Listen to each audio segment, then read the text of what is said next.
me enteré que en latín hay una diferencia entre lo que es ignis, que significa fuego, y focus, que también significa fuego. Pero ¿cuál es el focus? El focus es el fuego que está en el hogar. Es el fuego que está en la chimenea, en la cocina de la casa, en la cocina de la familia. ¿Mm? Ignis es fuego más en genérico. ¿Qué es esto? Que el nombre fuego, para los romanos, el nombre fuego en latín adquiere otra connotación al estar en la casa, al estar amansado, ¿no? Un fuego en un bosque o un fuego sin control en una casa es un incendio, es muerte. En cambio, el fuego en el hogar es vida, es reunión, es familia. Estos focus del hogar, ¿qué características tenían? Primera característica, no había fósforos y entonces la mujer, ayudada por los sirvientes, era la encargada de cuidar que el fuego no se apagara. Y entonces tenía que constantemente tener el fuego encendido. ¿Por qué? Porque ese fuego es el que le permitía a ella cocinar, el que permitía calentar la casa. Por lo tanto, en primer lugar, siempre tiene que ser mantenido encendido el fuego. En ese fuego se cocinaba y en ese fuego se reunían. En torno al fuego se juntaba la familia, en torno al fuego se calentaba la familia. Desde ese fuego se calentaba toda la casa. Y hay otra característica que es mucho más importante y más difícil de entender para nosotros, y es que en ese fuego se rezaba. El fuego no era una cosa solamente útil, sino que el fuego era la llama del hogar que debía ser mantenida encendida en honor de los dioses. En el fuego, en el hogar, junto a ese fuego, se ponían los penates. A ver, espera un momentito. Sí, estoy ocupado. Gracias. Perdón. En ese fuego se ponían los penates, que eran las estatuitas chiquititas, ¿no? Que ustedes deben haber visto en Gladiador, que eran los muertos ya de la familia que se transformaban en dioses y custodiaban a la familia. Era allí donde se rezaba. La mujer era la que mantenía encendida el hogar, pero el hombre era el que dirigía las oraciones. El marido, el jefe de familia, dirigía las oraciones de toda la familia en ese focus. De hecho, el matrimonio se realizaba, ¿no?, cuando el hombre llevaba a la mujer hasta el focus de su casa, hasta el focus de su familia. El matrimonio entre los patricios era sagrado, era delante de los dioses, y justamente se consumaba cuando el hombre alzaba a la mujer, la introducía alzada en los brazos hasta el focus hogareño y ahí dirigía las oraciones. Así la mujer ingresaba a la casa del marido. Así quedaba constituido el matrimonio delante de los dioses. Ese matrimonio no era decisión de los romanos y no era decisión de ellos.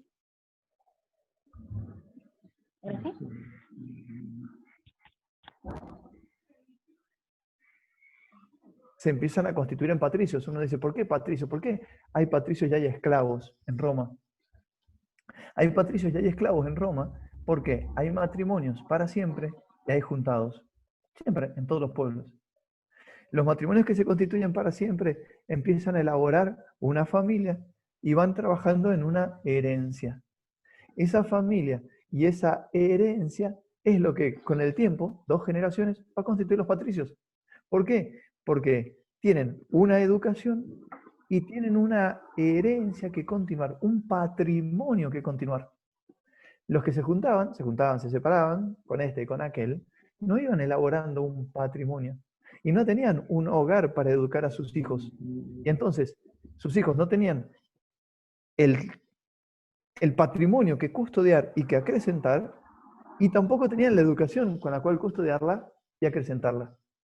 Y entonces, en algunas generaciones ya había una gran diferencia entre los patricios, que eran la clase noble, que podían dirigir y que participaban en el gobierno de la ciudad, y los esclavos, que era la clase que no tenía las aptitudes, la inteligencia, la formación, ni siquiera el arraigo para poder dirigir los asuntos de la ciudad romana.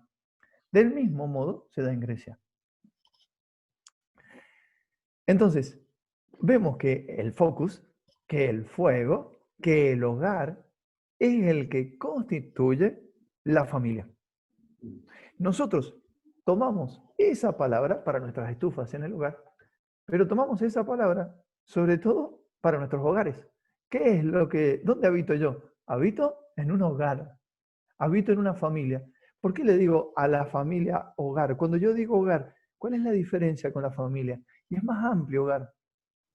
Hogar no es solo papá, familia. Hogar no es solo papá, mamá y los hijos. Hogar es papá, mamá, hijos, pero también la casa, también el lugar. Hogar es personas y patrimonio, personas y lugar. Los hogares ahora se han achicadado muchos y es enfermizo, eso hay que tener cuidado. Hoy se dice familia, ¿y cuál es la familia? Y el papá, la mamá y los hijos. No, eso no es la familia tradicional. La familia es amplia, la familia es suegro, suegra, tíos, tías, y esas relaciones familiares amplias son las que en definitiva sostienen la familia. Las familias que se juegan a navegar solas, muchas veces no queda otra, y justamente la iglesia cumple muchas veces el rol natural que cumpliría esa familia más amplia, pero, pero una familia cuando se larga a navegar no se suelta, permanece en un árbol, ¿no? Permanece frente al papá de ella y al papá de él, y frente a los hermanos y frente a las hermanas. Eso es lo que ayuda a la familia después a sobrellevar y a sobrepasar los problemas, las dificultades. Si uno cuando llega una tormenta está solo, no tiene dónde agarrarse, y la tormenta muy fácilmente te da vuelta. Esa es la razón por la cual hay que, cuando uno va tranquilo por el mar, ir creando lazos con buenos matrimonios que me ayuden, o con mi misma familia, no, con buenos matrimonios que me ayuden y con mi misma familia. Porque en el momento de la tormenta voy a tener para agarrarme solo los lazos que haya construido antes, que haya ido atando antes. Y para esto es muy importante la mujer, ¿no? Los lazos familiares los va edificando la mujer. Y en esto el marido tiene que hacer el sacrificio de hacerle caso, darle bolilla. Me acuerdo siempre cuando éramos chicos, mi mamá diciéndole a mi papá, tenemos que ir a ver al tío Ángel, tenemos que ir a ver al tío Ángel. ¿Quién era el tío Ángel? Era un tío de mi papá, muy viejito ya, que era el padrino de bautismo. Si mi mamá no le decía, mi papá no lo iba a visitar nunca el tío Ángel. Y mi mamá con el tío Ángel no tenía mayor relación que la de mi papá. Pero justamente mantuvo siempre mi papá la relación con su padrino, ¿no? Llenando, imagínense, entrando con todos los niños a la casa de los tíos, los volvían locos, pero los llenaban de alegría los dos viejitos. Pero esa relación, ¿por qué la pudo mantener mi papá? Porque mi mamá se la hacía mantener. Claro, también era mérito de mi papá en el sentido de que llegaba cansado, con ganas de estar tirado en el sillón, y salir de visita era terrible, más cuando había que ordenar todo lo de la familia y todo. Pero, pero se daba cuenta que tenía razón mi mamá. La mamá siempre lleva más en el corazón los afectos, los sentimientos. Y entonces mantiene eso. Y va de visita acá, y va de visita allá. Y a veces lleva a toda la familia, o a veces trata de ir sola. Pero ahí va construyendo esa familia grande. Esa familia grande era la que vivía en torno al hogar. Una domus romana, una casa romana, no era solo el matrimonio, sino que era el matrimonio y los otros matrimonios que se iban constituyendo alrededor de ese matrimonio. Y aquellos que no se habían casado, y aquellas tías, esa familia grande es la que podía afrontar las necesidades de la vida. Hoy tenemos que recurrir al geriátrico, tenemos que recurrir a pedir permiso en el trabajo, tenemos que hacer mil cosas, tenemos que recurrir a una niñera, todas muletas. ¿Por qué? Porque nuestras familias no tienen ya la dimensión necesaria para poder sacar adelante verdaderamente unos hijos. Se puede, pero necesitamos mucho más muletas, muchas más cosas que vengan a suplir esa familia amplia. Si yo estoy distanciado de mis hermanas, sobre todo si la mujer está distanciada de sus hermanas, y cuando quiera salir sola con el marido, y no va a poder, porque los niños no van a tener dónde dejarlo. Oh, bueno, está bien, puede contratar una niñera, pero ya la niñera va saliendo de la educación de la familia, y entonces no es tan natural. Y no crea tantos vínculos, porque si yo se lo dejo a mi hermana, la vuelven loca a mi hermana esa noche, pero tienen unos vínculos con la tía que se afirman mucho más. En cambio, eso con la niñera no sucede. Focus entonces. En primer lugar, veamos la semejanza entre el hogar y el fuego. A ver, preguntas sobre esta primera parte que hemos hecho, o acotaciones, u objeciones. Todo es bienvenido. ¿Se entiende más o menos? ¿Se ve otro aspecto? Si no hay nada que decir, no digan nada. Si son vergonzosos también pueden escribir. Creo que por acá tengo los... A ver si veo. Chatear. Acá tengo el chat. Si alguien quiere ir poniendo preguntas, puedo leerlas también y irselas contestando, como quiera. Vamos entonces. Hogar, similar al fuego. Y acá hay una cuestión histórica. Claro, un hogar se construye en torno al fuego porque es en el hogar donde se cocina y es en el hogar donde me caliento. Y entonces hay una cuestión de necesidad histórica. Pero las necesidades van siempre junto a las significaciones. Todos los músculos que yo tengo en mis labios son una necesidad para yo poder comer. Si no tuviera músculos en los labios, al comer se caen. Son una necesidad que a la vez significan. Imagínense casarse con una mujer sin labios. Se ve toda la dentadura, horrible. ¿Y por qué los labios la hacen bonita? ¿Son una necesidad? Sí, son una necesidad que a la vez significa. Que a la vez hace los labios para sonreír, los labios para besar.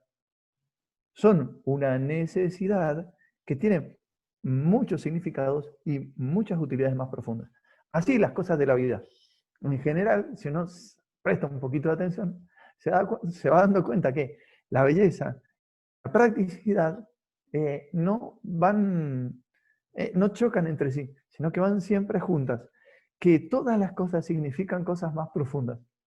Que yo atendiendo algo muy sencillo como es el agua, puedo aprender cosas inmensas sobre mi alma, sobre Dios. Pero hay que estar atenta a las cosas, ¿no? Si uno solamente usa del agua y no disfruta el agua, no puede encontrar esas cosas. Bueno, fuego. Fuego, hogar, tiene una importancia y un significado. El fuego, sobre todo, ilumina y calienta. El fuego es uno de los signos más sagrados. El fuego, cuando Dios se quiere presentar, se presenta en fuego. A Moisés, en el descenso del Espíritu Santo, en el Sinaí como horno ardiente, el rostro de Cristo en la transfiguración como sol. Dios, cuando quiere significarse a sí mismo, se significa en el fuego. Luz y calor.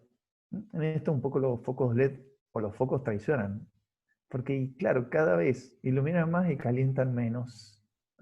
Eso va sacando un poco de significado, pero son prácticos y está bueno. Ilumina y calienta. Eso tiene que haber para que haya un hogar. Tiene que haber luz y calor. ¿Qué es la luz? ¿Qué es lo que me permite la luz? Póngale, si yo apago la luz, queda, bueno, la luz de la velita, pero si apago la luz, no me veo, no me reconozco. Veo los contornos, pierdo al otro. Tampoco puedo moverme dentro de una habitación oscura porque me voy tragando las cosas. No sé cómo ni dónde me encuentro justo en la rodilla, la silla. y más si voy descalzo, ¿no? Necesito de la luz para conocer, para ver, para discernir. ¿Qué es la luz?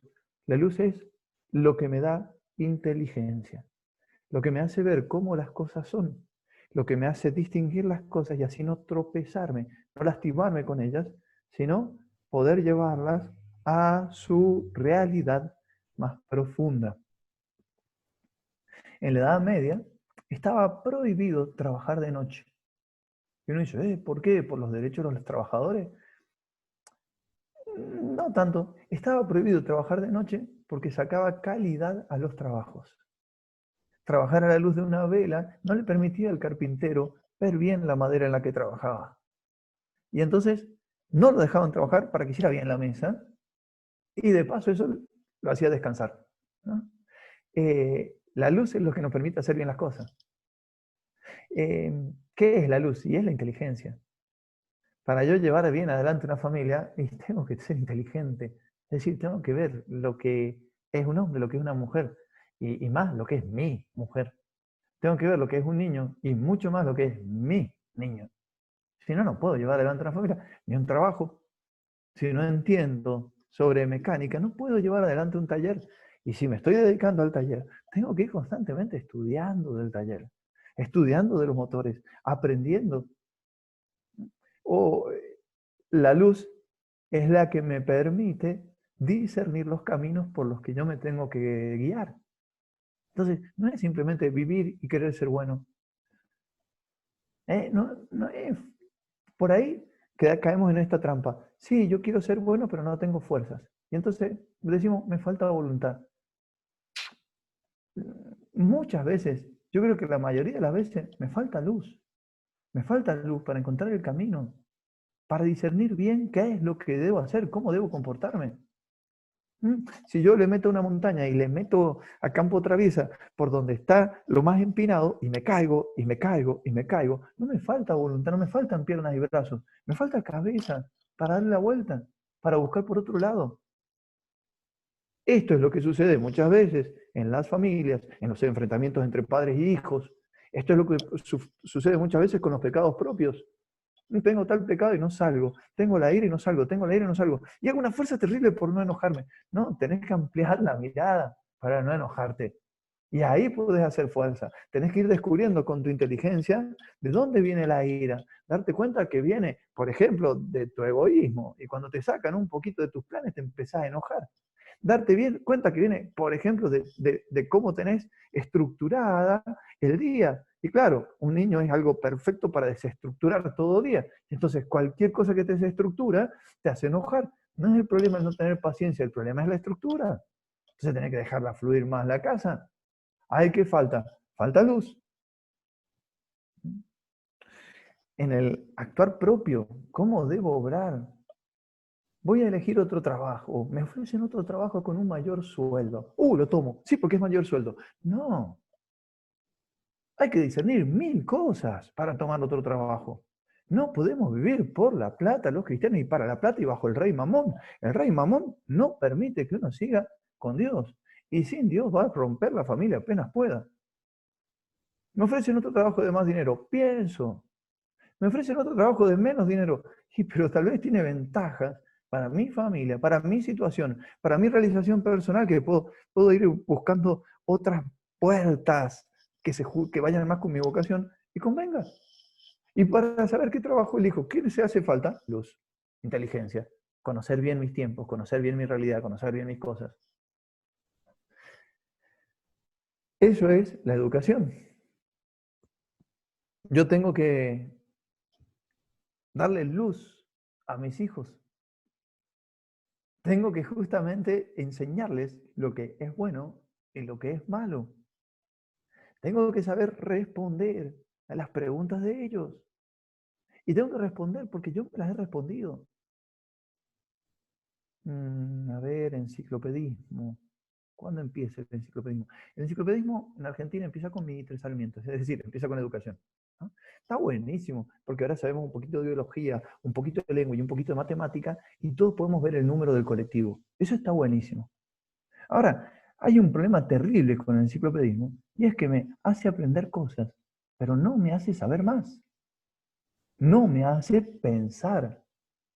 El hombre que no iba a la escuela antes tenía que ir decidiendo, discerniendo qué es lo que es bueno, por dónde tengo que encarar mi vida, qué está bien y qué está mal. Con la creación de la escuela, nosotros pensamos, listo, ya no tengo que pensar más en mis hijos. Es más, ya no tengo que pensar más yo. Fui a la escuela y fui a la universidad y ya sé qué es lo que está bien y qué es lo que está mal. No sé casi nada. Me metieron muchas ideas que yo no digerí. Es como atragantarse, comerse una gran cantidad de comida que no puedo digerir. Después la vomito. Eso es el enciclopedismo. Esa es la educación que ha ido llevando a la Argentina a que ahora 3 o 4 propagandas y ya está la ley del aborto. 3 o 4 propagandas y ya está la homosexualidad. ¿Pero por qué? Y porque no ha habido hombres pensando. Ya me confunden generaciones, pero tal vez seamos de la misma generación.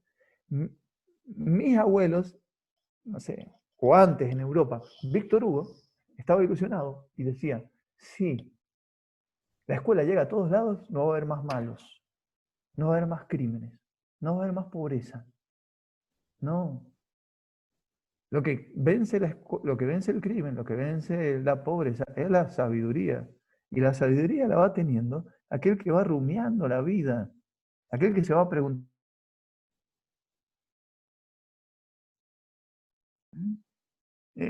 Son fundamentales las reuniones de hombres. En eso se quejaba Saint-Exupéry, que ya no hay más reuniones de hombres.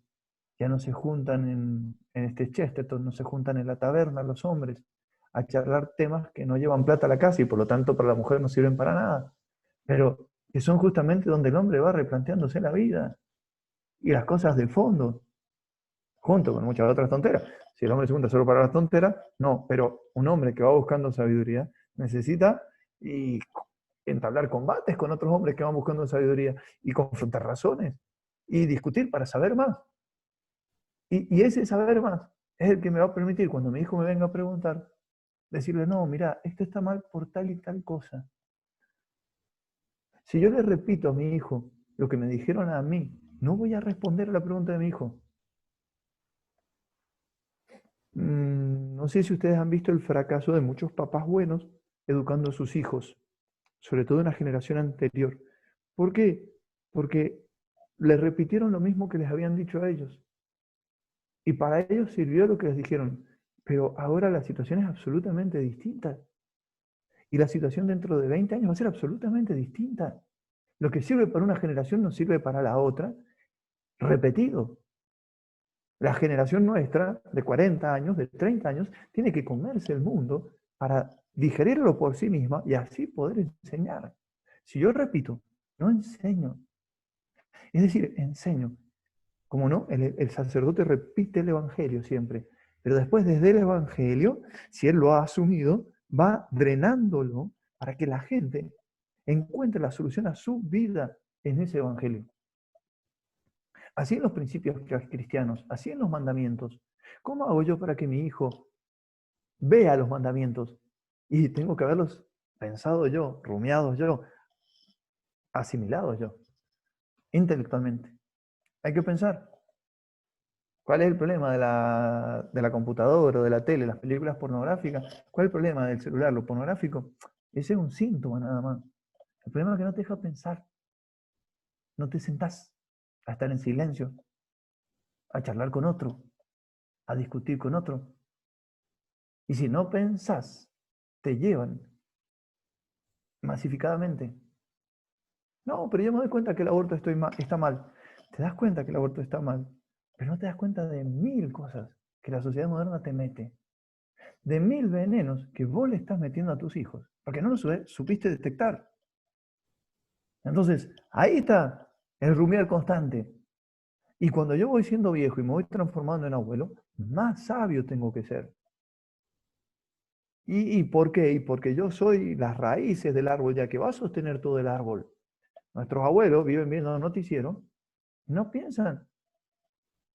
Y los que piensan, no vamos a preguntarles. Y no charlamos con ellos. Ahí estaba el hogar amplio que yo les decía. Una familia sin abuelos es una familia corta. Ahora, el abuelo era más natural antes. El abuelo estaba junto a los otros, pero la que se hacía cargo de la educación y del trabajo era la mamá y el papá.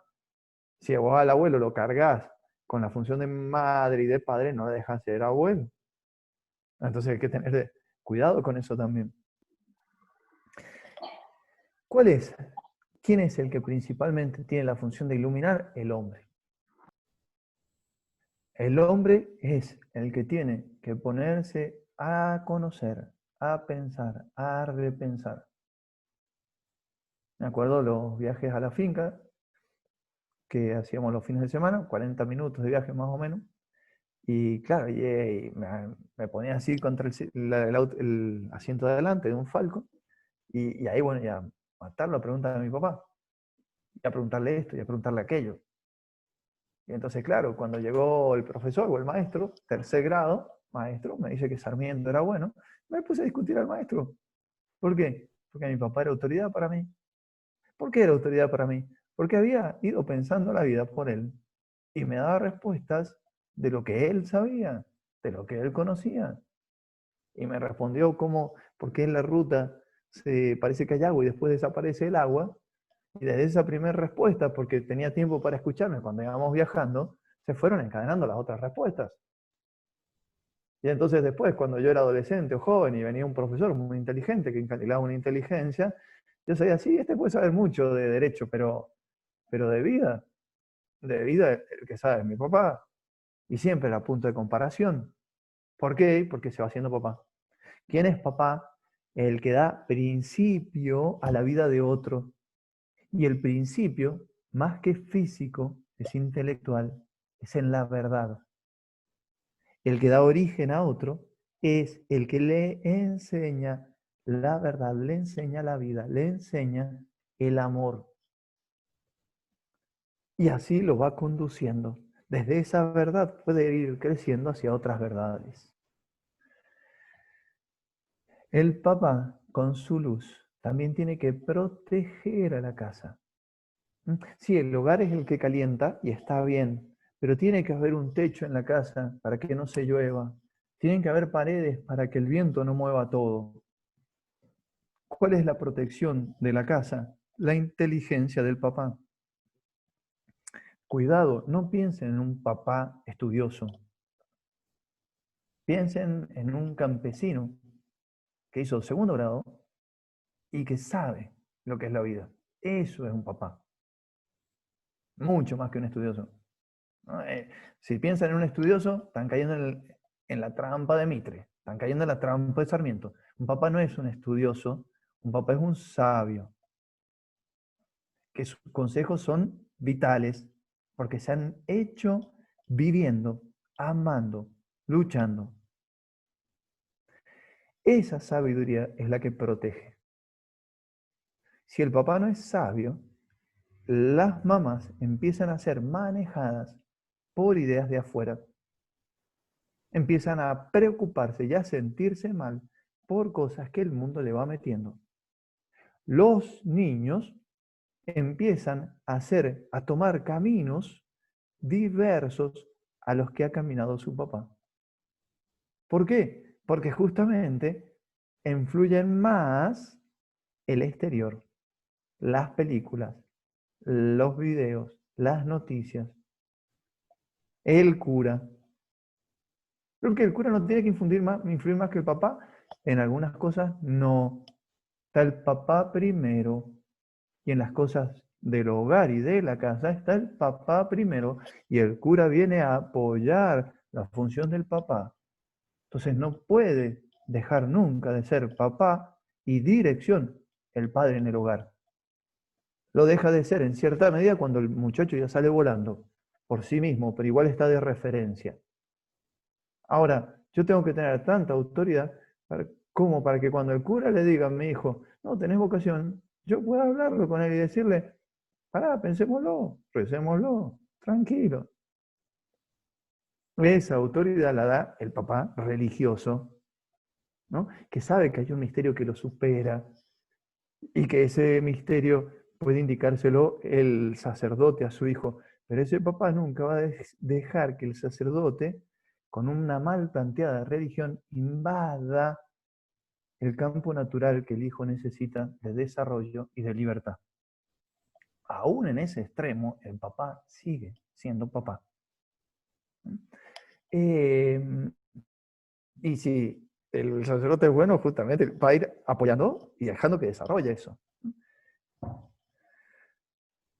La mamá tiene que ser protegida por las ideas del papá. Si la mamá no confía en cómo la mira su marido, va a estar ejercitando posturas falsas de cómo debería ser. Y esto hasta en espiritualidad. ¿Qué es lo que pasa? La mujer se moldea a cómo la ven. Si vos ves a una mujer como prostituta, las va haciendo prostituta. Y si el varón la va tratando como prostituta, ella va siendo cada vez más prostituta. Lo mismo que la mamá con los niños. Si la mamá le dice, sos un tonto, sos un tonto, sos un tonto al niño, lo va haciendo tonto. O sos malo. En un momento le tocó una retobada a mi hermana, bravísima. Claro, y ahí nomás le retaba y a los 5 años ya se le ponía enfrente y se enfrentaba con todo. Y mi mamá y mi hermana le decía, no seas mala. Pero claro, después se dio cuenta que no tenía que decirle eso. Que justamente tenía que fintearla, que tenía que esquivar eso, que tenía que ignorar. ¿Por qué? Porque al decirle no seas mala, la encerraba, la afirmaba en querer ser mala. Pero para eso tenía que estar atenta. Mi mamá, justamente, mi hermana, porque los niños van siendo como los vemos. Y la mujer va siendo como la vemos. Entonces, la mujer nunca va a estar contenta con ella misma si no descansa en la mirada del marido que la quiere. ¿Por qué? Y porque siempre va a estar frente a ideales ficticios. Porque una cosa es la mujer y otra cosa es Pamela. Pamela es así. Y el marido, queriéndola, descubre quién es Pamela. Y entonces, no estar actuando mil cosas, Pamela, mil cosas, mira, mil cosas como puede ser, tengo que ser una contadora exitosa, o mil cosas como puede ser, tengo que rezar en el Santísimo 3 horas por día. Mil cosas va a estar ensayando, pero no va a ser ella. Pamela se va reconociendo y descansa en la mirada del marido amorosa, no en la mirada egoísta, en la mirada del marido amorosa, que es la mirada que Dios tiene sobre ella, como la niña con la mirada del papá. Ahora, eso es muy difícil y el mundo ejerce una presión terrible. Y yo he conocido mujeres que se frustran en la familia. ¿Y por qué? Y no me pude realizar. ¿Por qué no pudiste realizar? Y no pude desarrollar mi profesión. O sea, realizarse, desarrollar una profesión. Eso es Sarmiento. Pero era re católica y todo. ¿Pero qué pasó? ¿Por qué quedó atrampada? Y sí, no, y me dediqué a mi casa, pero siempre frustrada. ¿Qué pasó? Y no dependió de la mirada de su marido. Y entonces nunca pudo descansar. O la mirada de su marido no era amorosa. Y entonces la deforma. ¿Qué hacer frente a eso? Es para otra charla. Pero bueno, siempre detrás de la mirada del marido está la mirada de Dios. Entonces, la mirada del marido es como un indicio de dónde está la mirada de Dios. No es la mirada definitiva. Entonces, si las tonterías de mi marido, yo las puedo saltear justamente porque apunta hacia Dios. Y las cosas buenas de mi marido son las que me llevan a Dios. Y si no voy por mi marido, no llego a Dios. Porque el camino natural a llegar a Dios es el del marido. Entonces, tiene que protegerle y dirigirla el marido. ¿Y qué es eso? Con la luz, con la inteligencia. ¿Qué tiene que hacer para eso? Tiene que conocer qué es lo que es la mujer. Y tiene que conocer a Pamela. Y ir descubriendo quién es ella para que ella pueda descansar en lo que él va descubriendo. Y eso es amar a Pamela. Irla descubriendo, irla conociendo. ¿Qué es formar una familia? Y construir una casa y tener auto. No, formar una familia es crear esas cosas físicas, pero que se sostienen en el amor. Ahora, amor no hay sin conocimiento. ¿Qué es una familia? Una familia es un hombre y una mujer conociéndose profundamente y por eso amándose profundamente. Y ese conocimiento no se logra en 2 años, 3 años de noviazgo. Ese conocimiento se logra en 40 años de matrimonio. Pero claro, entonces la mujer no es alguien mía O sea, la mujer la voy conociendo día a día. Y nunca sé con qué va a salir, es verdad eso. Pero ese es justamente el trabajo que uno tiene que ir haciendo. Y es haciendo sabio para saber cómo ir llevando a la mujer. ¿Mm? Violencia familiar. Hoy hay violencia femenina. Y uno dice, no, no hay violencia femenina. No, sí hay violencia femenina. Violencia a la mujer, no sé cómo le llaman. Pero sí hay. ¿Y por qué hay violencia? Y porque los hombres son malos, sí, pero también porque las mujeres se están volviendo insoportables. O sea, es imposible convivir con una mujer que no se deja guiar por el amor. ¿Por qué? Porque un día está así, otro día está así, y no es culpa de ella. Es así. ¿Y qué tiene que hacer para salir de ella? Justamente dejarse querer, dejarse guiar, dejarse conducir. Y si no, no se aguanta ni ella. Es muy difícil el matrimonio si el hombre no está trabajando constantemente en su mujer. Y si el hombre es egoísta y no trabaja en su mujer y deja que crezcan los yuyos, y deja que crezca y piensa en él, y deja a la mujer que vaya criándose por sí misma, está sembrando su mismo infierno. Y su casa va a ser un infierno dentro de 20 años, porque él no cuidó y trabajó en su mujer. La luz. En segundo lugar, el fuego calienta. Es decir, permite la vida. El frío es la muerte. El calor es vida. El origen de la vida es el fuego divino. El origen del amor es el Espíritu Santo, el fuego del Espíritu. El origen de nuestro calor es el fuego de nuestro amor, de nuestro corazón. El hogar es calor, es vida, es comunión, participación. O sea, si yo conozco una buena mujer, no puedo permanecer distante, me voy haciendo amigo de ella, y eso es el matrimonio, y me voy haciendo amigo de mis hijos, y los voy queriendo cada vez más, amando cada vez más, y los voy conociendo más, y ese conocer me ayuda a meterme más dentro de ellos, y meterlos a ellos dentro mío, y eso es lo que me da fuerza para ser papá. ¿Por qué lucho contra toda la oscuridad que hay afuera todos los días? Porque justamente me alimento del amor que tengo a los míos. ¿Por qué la mamá se levanta todos los días a esa inmensa guerra que es un día en la casa? Porque se alimenta de sus hijos, de su marido. La única manera de perseverar en la vida luminosa, en la vida sana, en la vida recta, es alimentarse de amor. Si no, te desnutrís, te desmayás, no podés. Empezás a caer en lo ficticio. ¿Quién es la que da el calor a la casa? Y la que da el calor a la casa es la mujer. Se nota rapidísimo una mujer que está en la casa y una mujer que no está en la casa. Y se nota rapidísimo cuando una mujer está de corazón en la casa. ¿Y en qué se nota? Y en que en la casa da ganas de estar. ¿Por qué da ganas de estar en esta casa? No sé bien por qué. Pero una casa donde la mujer está contenta es una casa que te pone contento y que te da ganas de estar. Una casa donde la mujer no está, donde la mujer está y no le importa, una mujer que toma su casa como una cárcel y no la toma justamente como el principio del paraíso y parte de su purgatorio, una mujer que no toma la casa así, no se une a la casa y entonces no hace hablar a la materia. ¿Qué es esto de hablar a la materia? Una mujer sabia hace que las cosas se vuelvan bellas. Hace que la lámpara en su lugar justo casi que me esté hablando. Una mujer sabe que esa flor le da vida a todo el salón y que esa flor a los pies de la Virgen está iluminando el corazón de sus hijos, con la Virgen y con la flor. ¿Mm? En esa casa da ganas de estar. Donde da ganas de estar, yo estoy. Una mujer, una casa vacía, piensen en la casa de un solterón, es una casa fría. Por más que el solterón sea cuidadoso, le falta calor.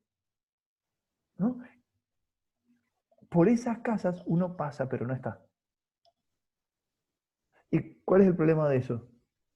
Que el matrimonio, que la familia se hace solo estando. Porque estando Yo puedo estar con el otro, puedo ver al otro, puedo conversar con el otro, puedo amar al otro. Si no estoy, no hablo, no conozco, no converso, no amo. Y la familia se va rompiendo sin problemas.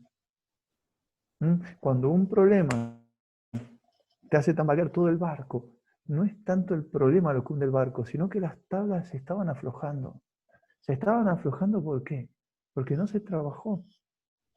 ¿No se trabajó en qué? En disfrutar. O sea, ¿qué es tener una familia? En primer lugar, disfrutar. O sea, tenés hijos para disfrutarlos. Tenés mujer para disfrutarla. Tenés marido para disfrutarlo. Pero para disfrutarlo hay que darse el tiempo. Un tiempo natural de conversación. Un tiempo natural de estar.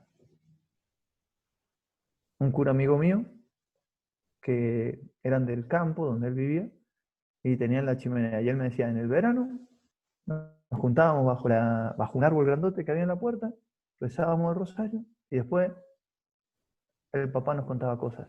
En el invierno nos juntábamos al lado de la estufa, 7 de la tarde, 6 de la tarde, rosario, y después nuestro papá nos contaba cuentos. Ahí se hace la familia. En ese estar, en esa tranquilidad. Otro estar principal es el de la mesa. Cuando uno se sienta a almorzar, ¿qué es el almuerzo? Y por eso el hogar es la fuente de la comida. El almuerzo es el compartir la comida. ¿Qué es el compartir la comida? Compartir la comida es dar de lo mío, es darme a mí, ¿no? Me doy, el papá se da a los hijos en ese pan que reparte. La mamá se da a los hijos o da a su marido a los hijos en ese pan que va repartiendo entre los hijos. Y entonces, el almuerzo es el lugar para conversar. Otra vez, lo útil se une a cosas útiles más altas. El que tengamos que comer es fundamental. ¿Para qué? Para que charlemos y realmente nos unamos. Los argentinos sabemos eso. Sí, pero sí. Los argentinos sabemos eso, que si uno quiere juntarse, se junta un asadito. Y sí, ¿y por qué el asadito? Y porque quiero juntarme, pero de verdad. Te juntás y hay pizza, está bueno, pero ya no es tanto. Y no hay tanto tiempo. Si haces barbacoa o pancho, como los yanquis, o los jóvenes, o las mamás flojas que hacen pancho, si haces pancho y ya no es tanto la juntada. ¿Por qué? Y porque no es tanto la comida, y porque no es tanto la conversación. Y entonces, la pre, ¿cómo se llama? El copetín, la mesa y la sobremesa son lo que van formando la familia. Y ahí es donde se conversa, y ahí es donde se forma de verdad. El papá no enseña mucho, o la mamá no enseñan mucho cuando dicen, bueno, vení, sentate que vamos a hablar en serio. Ahí se pueden decir pocas cosas en serio. Además, todo lo que diga va a tener tinte a maestra o maestro o director y va a quedar medio afuera. Las cosas en serio se van diciendo de pasada. Conversando de muchas cosas salen los grandes temas. De pasada es cuando el corazón está relajado y el niño cuenta las cosas importantes, que ni siquiera él se da cuenta que son importantes. Y ahí es donde la mamá puede empezar a disfrutar de todos y al disfrutarlos, a percibirlos, a conocerlos, a meterlos en sí, a hacerse sabia. Ahí es donde uno tiene que justamente cuidar la mesa para que sea un lugar donde se converse, donde se comparta, donde se disfrute. Y para eso, bueno, los cuidados que tiene uno que tener, bueno, lo de la tele, ¿no? Ni loco tener la tele cuando uno come, pero los celulares, que no se rompan las cosas. En eso, bueno, tengo una vieja pelea, padre Helio la conoce, pero dice Chesterton, las buenas conversaciones no se pueden romper, son algo vivo. Estaban charlando con los amigos y empezaron a ponerse un poco violentos, o sea, a discutir más fuerte. Entonces la mujer dice, bueno, ya está listo el almuerzo. Claro, y se le queja el marido diciendo, pero nos rompiste lo mejor de la conversación. Bueno, siguen en la mesa. La conversación ya no sigue, se muere, dice. ¿No? Ahora, no rompen las conversaciones, las descuartizan. Estoy charlando de lo mejor con mi marido y se pone a ver el celular. Estoy charlando de un tema que puede llegar a interesarle a mi hijo y están con el WhatsApp, o están en el Google, o están... Es un descuartizador de conversaciones. Y así no se pueden formar los seres humanos, así no se pueden formar las familias. No sé cómo lo harán, cada uno lo hará a su vez, pero sepan que las conversaciones van tomando profundidad con el tiempo. Entonces, yo me largo al agua y voy nadando hacia abajo, voy nadando hacia abajo. Si yo salgo de la conversación, me llamaron por teléfono, me llamaron por el celular, ¿qué pasa? Salgo a la superficie y tengo que empezar de nuevo. Si yo constantemente salgo a la superficie, nunca llego a la profundidad. Entonces con mis hijos y con mi señora voy a charlar siempre estupideces. Porque para charlar cosas serias se necesita tiempo. Y ahí es donde uno tiene que defender la mesa, defender la sobremesa, defender también las salidas del matrimonio a caminar tranquilos juntos, cuando los niños son más grandes, pues si no es muy difícil. Pero la mujer, sobre todo, en la casa vivifica. Es justamente la que transmite esa vida en la que la luz se puede dar. El papá va a tener las respuestas, pero la mamá va a hacer carne esas respuestas. El papá entiende de huesos, la mamá entiende más de piel y de músculos. Entonces, la unión entre el papá y la mamá justamente va a dar la firmeza del cuerpo. Mi mano puede agarrar una lapicera porque tiene los huesos, pero tiene la sutileza del dedo. Un papá puede agarrar un niño bien para conducirlo por el bien si está con su firmeza de sabiduría y la sutileza de su mujer. Si no, el papá se queda frente a lo que hay que hacer y no se da cuenta cómo llegar a este muchacho y lo que tiene que hacer él. Eso se lo puede mostrar la mamá al papá. Y la mamá también es la que le puede mostrar al niño y después al joven cuál es el camino que quiere el papá. Eso lo digo siempre. La educación en la adolescencia se va preparando en la niñez. La mamá en la niñez es autoridad, pero justamente trabaja constantemente para tejer un vínculo entre el papá y el hijo. El papá y el hijo. La mamá que se corta sola y deja al niño ahí, de niño va a andar más o menos. No se ve. De niño va a andar más o menos. Pero en la adolescencia el niño ya no quiere que le digan qué tiene que hacer, por dónde tiene que caminar. Quiere que le digan hacia dónde tiene que caminar. Eso no lo puede decir la mamá. La mamá le va a decir, tenés que ser abogado, o tenés que ser esto, tenés que ser aquello. Le da algo concreto. El papá es el que le va a decir, tenés que ser hombre. ¿Y en qué? Y tenés que ir viendo. Pero el adolescente va a tener eso solo si la mamá ha ido trabajando para vincular al papá y al niño.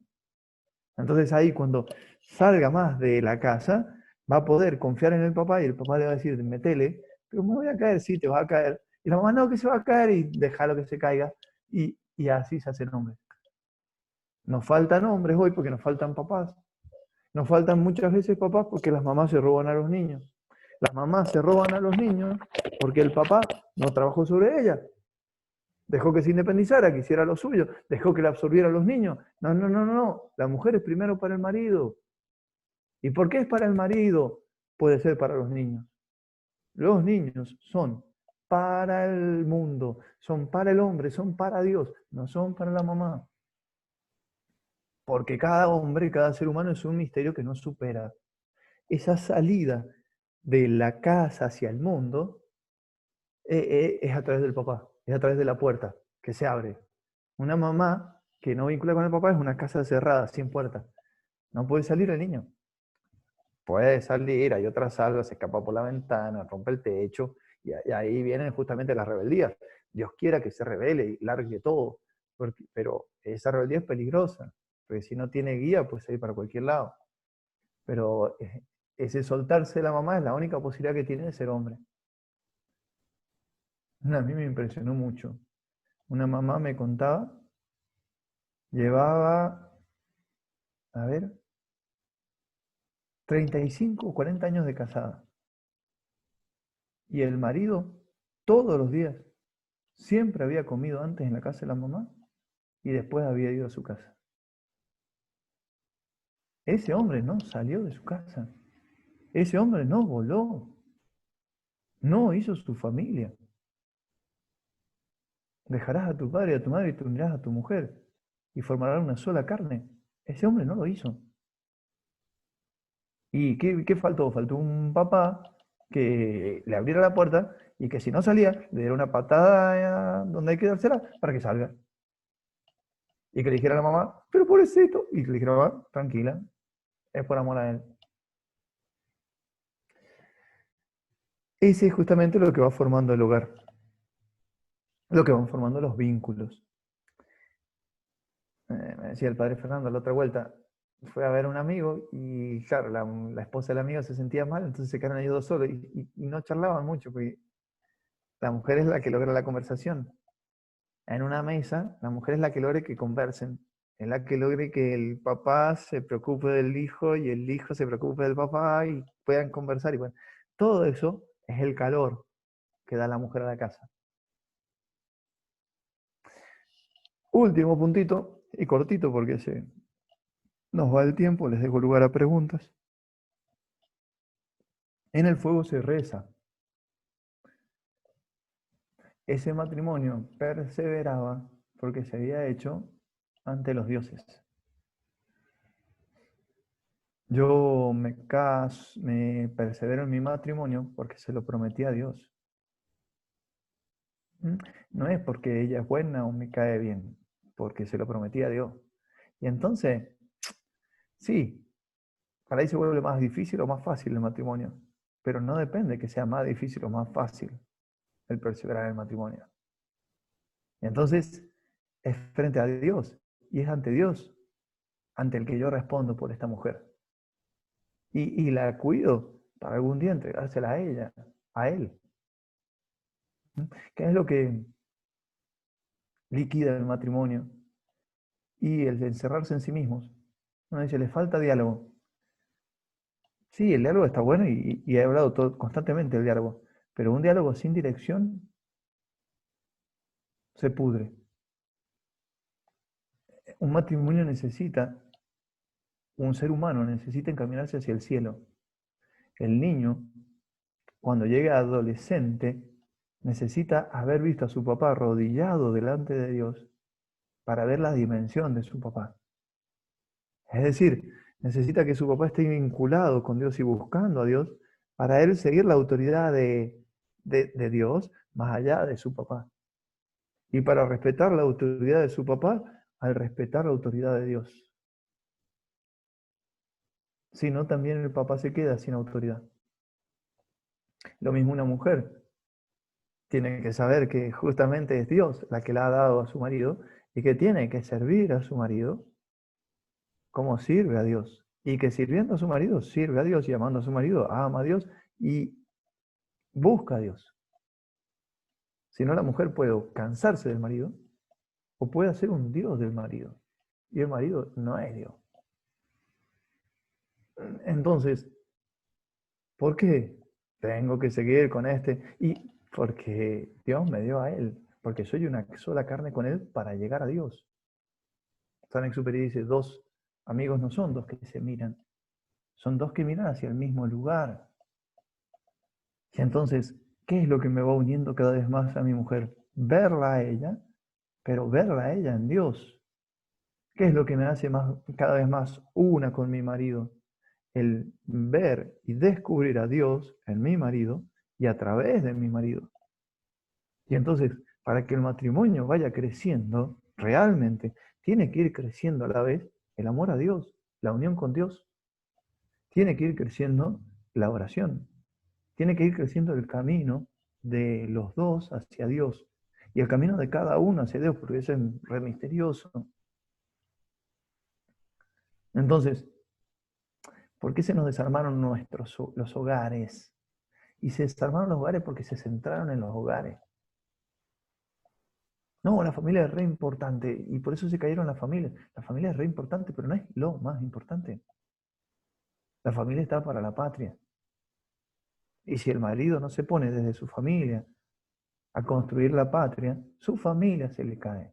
Sus hijos, falla en la educación de sus hijos. ¿Por qué? Porque no les dio un rumbo más allá del de la casa. Y entonces a lo que él le encontraba sentido, sus hijos ya no le van a encontrar sentido. En eso hay una escala. O sea, las cosas solo se sostienen por lo más alto. Se nos cayó nuestra patria. ¿Por qué se nos cayó nuestra patria? Y porque no la pusimos al servicio de Dios. Una patria que solo busca la patria, ¿no? Como un poco hicieron nuestros héroes, que tenían fe, pero muchos no tanta, otros sí. Hicieron la patria por la patria. Y por eso la patria se empezó a pelear entre ella y se cayó. La patria es para Dios. Si no, la patria se me transforma en un ídolo, en algo que quiere ponerse como absoluto e importantísimo, y se termina cayendo. ¿No? Se cae la patria, y entonces, ¿por qué se caen después los matrimonios? Y porque no están por la patria. Porque no buscan la patria, porque no combaten por la patria. Se cierran en el matrimonio y se cae el matrimonio. ¿No? Y ahora, ¿qué estamos viviendo? Estamos viviendo el derrumbe de las personas. ¿Por qué la droga? ¿Por qué el alcohol? ¿Por qué los boliches como locos estos? Y porque los jóvenes de hoy ya no buscan la familia. Ya no creen en la familia. Ya no se agarran de algo más alto como el de ayer que decía, no, tengo que conseguir un buen trabajo para casarme con una buena chica. Los jóvenes de hoy solo se quieren a sí mismos y entonces se derrumban ellos. No pueden ser buenos, no pueden ser felices ellos mismos porque no están en función de la familia. O sea, el hombre solo se va construyendo a sí mismo en función de la familia en función de la patria y la patria en función de Dios. Si yo corto esa cadena, se cae todo hacia abajo. Y esa es la razón por la que el fuego es el centro del hogar, porque allí se fundamenta el hogar y esa es la razón del hogar. ¿Mm? Nuestra mesa del almuerzo de los domingos está en dirección a la mesa de la Eucaristía. Y mi familia está en dirección a esa familia que va a ser la definitiva. Entonces yo aprendo a compartir el pan en mi mesa, a unirme con los de mi mesa para compartir el pan en la iglesia, a unirme con esa familia que sobrevivirá a la muerte. De ahí es donde la familia se encamina a Dios. Y entonces ahí sí marco un rumbo. Ese rumbo bien marcado deja una señal en el alma de todos los hijos. Puede haber hijos que se van para un lado, que se van para otro, pero tienen un rumbo que les hace de brújula apenas quieran orientarse, apenas sientan de nuevo el amor, apenas quieran empezar a vivir de nuevo, hay un rumbo. Ese rumbo es el que les deja el hogar, cuando todo se sostiene desde el hogar y se encamina hacia el hogar, porque el fuego es Dios. Esa sería más o menos la charlita. No sé si hay alguna pregunta.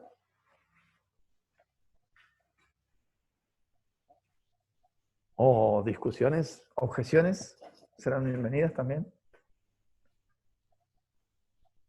Padre, yo le quería hacer una pregunta. Sí. Usted nombró que la mujer debe ser en el hogar principio del paraíso y parte del purgatorio. ¿A qué se refiere con esto? Un poquito. No,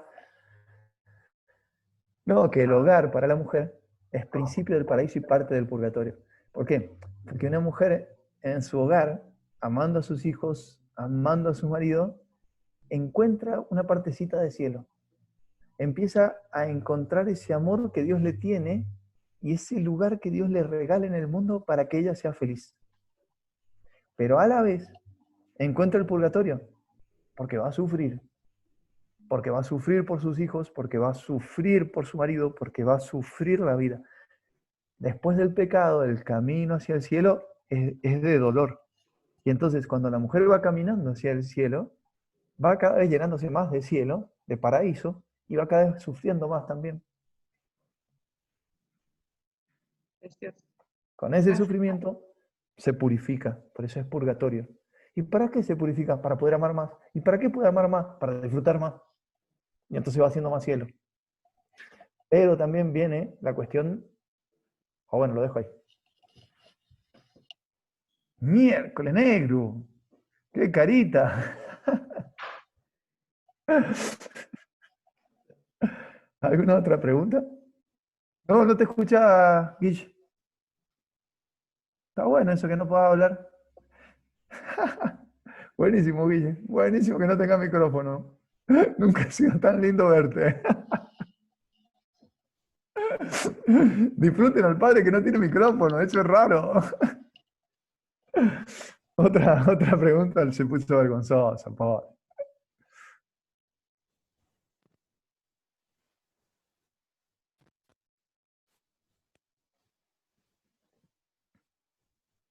Padre, buenas noches. Yo tengo una pregunta.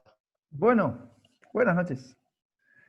¿Cuáles serían los remedios para una familia disfuncional, ya sea sin padre, sin madre, Está o lindo. sobre todo para los hijos? No sé, una madre soltera, pensábamos en la mamá de San Agustín o qué sé yo. Sí, la mamá de San Agustín no era soltera. Estaba casada, el papá de San Agustín era pagano. Ahora, mm, hay que tener mucho cuidado con buscar la perfección, porque esa es una gran tentación. Si mi marido fuera así. Si mi familia fuera así. Uy, si mi casa fuera así. No, no, no, no. El camino por el que Dios te lleva es el mejor. Y solo en ese camino vas a florecer y fructificar.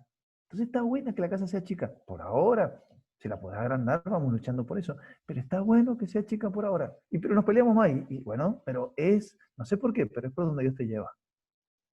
Y claro, el mal viene a romper, viene a partir. Entonces va a tratar de hacer que este papá sea violento para que el hijo no sepa mantener su matrimonio y abandone al nieto. Y entonces el nieto va a tener un papá que no sabe amarlo porque fue golpeado por su papá. ¿Mm?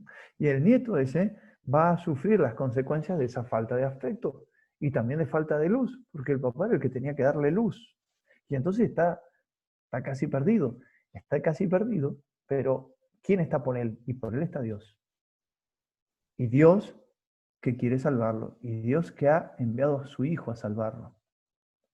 Cuando yo les dije que toda cosa pequeña significa otra más grande, eso es fundamental encontrarlo porque es el modo de encontrar a Dios. Y entonces, yo no tengo papá, tengo que encontrar al papá. Si mi papá fuera verdaderamente mi papá, no tendría salvación. Pero ¿qué pasa? Mi papá, o sea, Jesús en eso es muy firme, ¿no? A nadie llaméis padre, porque un solo padre tenéis. Entonces, siempre nosotros podemos levantar la cabeza y encontrar esa luz y esa protección y ese amor en Dios Padre. No se me manifestó a través de mi papá. Bueno, tengo que encontrar a través de quién se me manifestó. Y Dios va a llegar a mí con algún brazo fuerte para manifestar su protección, para manifestar su ayuda. Entonces, la fe logra ordenar, salvar. Una vuelta una mujer viene y me dice, sí, es que, no, sí, mi marido me trata para Ramona, me dice que no sirvo para nada, pero bueno, yo no le doy bolilla y me he puesto firme, tal. Digo, pero ¿y cómo logró esa libertad? Y me dice, no, es que empecé a ir a la capilla de adoración. ¿Por qué le hice esa pregunta yo? Porque la mujer depende tanto del marido que cuando el marido le hace daño, ella siente que no sirve para nada. Y sí, tiene que reaccionar como loca, como una feminista, para poder sentirse que es alguien. Pero esa reacción va contra ella misma, porque va contra el amor. En cambio, esta no tenía esa herida, ¿no? Pero ¿y cómo se había dado cuenta que valía? ¿Cómo se había dado cuenta quién era ella? Y justamente porque había encontrado a Cristo. Entonces, sí, está frita la mujer, es más difícil. La mujer, ¿por qué? Porque su camino hacia Cristo es el marido. Entonces, todo el egoísmo del marido la frena y la traba. Pero ¿qué es lo que tiene que aprender la mujer? Y tiene que aprender a buscar a Cristo y al marido a la vez. No es como si uno tira con fusil, tiene que la mira de atrás con la mira de adelante. Y ahí dispara. Bueno, la mira de atrás es mi marido, la mira de adelante es Cristo. Y yo busco siempre a Cristo, es mi marido. Pero cuando mi marido se zafa se sale de esa línea con su egoísmo, no le doy mucha bolilla. Sí, le hago caso para no armar más lío, pero no me lo tomo en serio. No me influye adentro. ¿Por qué? Porque yo sé quién soy, porque descubro a Cristo a través de mi marido. Ahora, ¿cómo encuentro a Cristo en concreto? Y justamente en lo que mi marido tiene de bueno, y cuando mi marido me quiere. Porque, claro, obedecer a Cristo es fácil, porque uno agarra el Evangelio y lo interpreta como quiere y no te reta. Tu marido te reta en concreto y te dice, no pensé más en eso en concreto. Entonces, la mujer se hace obediente a Cristo obedeciendo al marido. Si ella, y la tentación del demonio, ¿cuál es? Ve el egoísmo del marido, entonces dice, no quiero ese egoísmo y se revela. Pero claro, al rebelarse se sale del cauce y entonces ya no llega más el agua de Cristo y el mandato de Cristo para que esté tranquila, para que siga por el camino que tiene que seguir. ¿Cómo zafa entonces la mujer del egoísmo de su marido? Buscando a Cristo a través de su marido. Ahí se aprovecha del amor de su marido, que es la única manera que tiene de llegar al Cristo concreto, y zafa del egoísmo.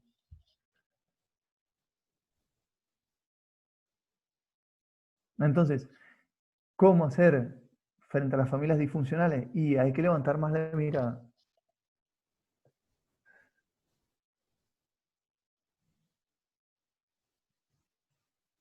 Última pregunta. Padre, ¿me escucha? Sí. Usted decía recién que todo tiene sentido por lo superior, por lo de más arriba, digamos, y hablaba de cómo la familia está subordinada a la patria.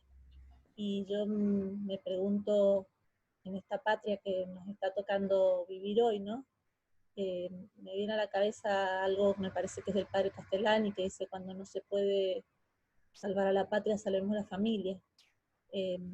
Me pregunto justamente en eso, en la patria de hoy, en cómo está nuestra Argentina, y me pregunto cómo construirla también como familia, o sea, cómo subordinar nuestra familia a esta patria que tenemos toda tan venida menos. Sí, hay un engaño que es pensar en la patria demasiado a los sarmientos, es decir, demasiado a la nación argentina. Claro, yo veo la Argentina y digo, ¿qué puedo hacer yo por esa Cámara de Senadores? ¿Qué puedo hacer yo por el presidente o por las leyes? Y hay uno que lo que hace se queda reducido. No se puede salvar la familia si no se trabaja por la patria. Nadie se hace hombre con la familia. Yo para ser hombre necesito casarme. Para casarme necesito a alguien fuera de mi familia. Yo para ser hombre necesito relacionarme con otros hombres, discutir, hablar de filosofía o jugar al fútbol. No puedo llegar a ser hombre si no salgo de mi casa, si no salgo de mi familia. No puedo llegar a ser hombre si no combato por eso a donde van a salir mis hijos. Si el papá no está luchando afuera, lo deja el hijo sin lugar a donde salir, sin combate que realizar. Entonces, ¿cómo hago para salvar mi familia? Combato por la patria, combato por la fe. Y allí es cuando mi familia tiene más oxígeno. Cuando el hombre se hace más hombre y se hace más dirección para los hijos y se hace más autoridad para la mujer. ¿Cuál es el gran drama cuando el hombre se dedica solo a la casa? Que va perdiendo autoridad porque se reduce a las cosas que domina más la mujer. Matrimonio, de madre. Entonces va perdiendo autoridad frente a la misma mujer. Cuando el hombre está más allá de la casa, que estar más allá de la casa no es salir a trabajar, porque salir a trabajar es traer comida para la casa. Es decir, estar en función de la casa. Estar más allá de la casa es preocuparme por el club, es preocuparme por la vereda, es preocuparme por la intendencia. Y la intendencia ya es demasiado grande. Estar más allá de la casa es tener una visión más amplia que la de sola la familia. Esa visión es natural en el hombre y esa visión no la puede entender la mujer. Cuando la mujer se mete a ese punto, por eso yo soy un poco contrario a las mujeres en política, Es como que logra, es como que quiere llevar el control que tiene en su casa al orden público. Y en el orden público todo es más relativo. Yo me encuentro con un zurdo y más o menos coincidimos en algo en el club y hacemos el club juntos. A la mujer le cuesta más eso. Pero no, no puede ser si tiene ideas zurdas. No, pero es que sí puede ser. Entonces, el orden de la patria es del padre. Y justamente el padre construye la patria para que la madre pueda vivir en su familia dentro de la patria. Frente a esta patria, ¿qué es lo que es? Y se hace lo que puedo. Ayudo en lo que puedo, en el ámbito que puedo. Naturalmente, como me voy insertando. Pero es muy natural en las mujeres el querer que sostener al marido, agarrarlo al marido. Y se están suicidando ahí mismo. Es como la seductora. Cuando la seductora agarra a un hombre y lo seduce, es la trampa misma de ella. Porque ese hombre no la quiere libremente, fue atrapado. Entonces ese hombre queda atrapado en la mujer. Y la mujer lo que busca no es alguien que esté atrapado bajo ella, es alguien que la levante a ella, que la lleve en brazos. Si yo me puse sobre el varón, no tengo quien me lleve en brazos, entonces no puedo descansar. Entonces, esa mujer que no tiene un varón sobre ella, mirando cosas más altas, es como que pierde su encanto por el marido. En los principios, ¿no? En cómo se dan las cosas. Después cada uno, de acuerdo a los afectos, de acuerdo a la relación. Luchar por el colegio. Luchar por el colegio es luchar por la patria. Pero ahora luchar por el colegio. Y entonces mi colegio está para ayudarme a mí a formar a mis hijos. Entonces la peleo por el colegio. Y soy parte del colegio. Y lo ayudo al padre. Y discuto con el padre. ¿No? Pero no, el colegio se encarga de las mamás. Y no es de las mamás del colegio. Es más de los papás. Y era la última pregunta, gracias a Dios, porque ahora se vendrían todas las objeciones. Y me salvé. Padre Guillermo, rezamos un gloria y cortamos. Bueno. En el nombre del Padre, y del Hijo, y del Espíritu Santo. Amén. Gloria al Padre, al Hijo y al Espíritu Santo, como era en el principio, ahora y siempre, por los siglos de los siglos. Amén. San José, Ruega ruega por nosotros. Muy bien. Ahí está el negro. Chao. Adiós. Gracias por la paciencia. Gracias, Padre. ¿Eh? No, está el padre Guillermo que no se escucha. No, padre, tiene que arreglar el micrófono. No.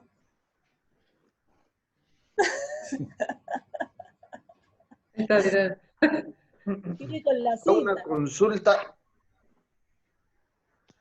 Soy de Mendoza, no sé quién es Juan Pablo Chacón, como para que me pueda enviar la charla, porque sé que está grabada.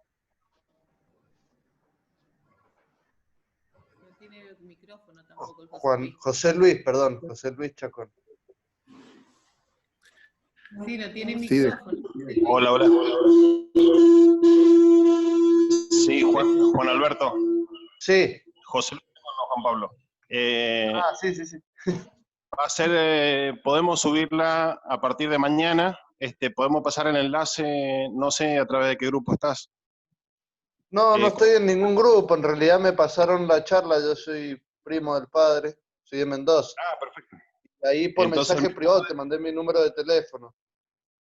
Perfecto, entonces yo te reenvío el link y si no el padre te lo va a poder reenviar porque lo subimos al grupo nuestro en el día de mañana, si Dios quiere.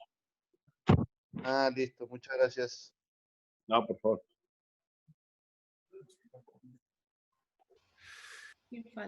Bueno, los invito para que mañana nos juntemos los hombres para ir a la taberna, para poder entender a las mujeres. Me encantó. Vamos, padre, vamos, padre.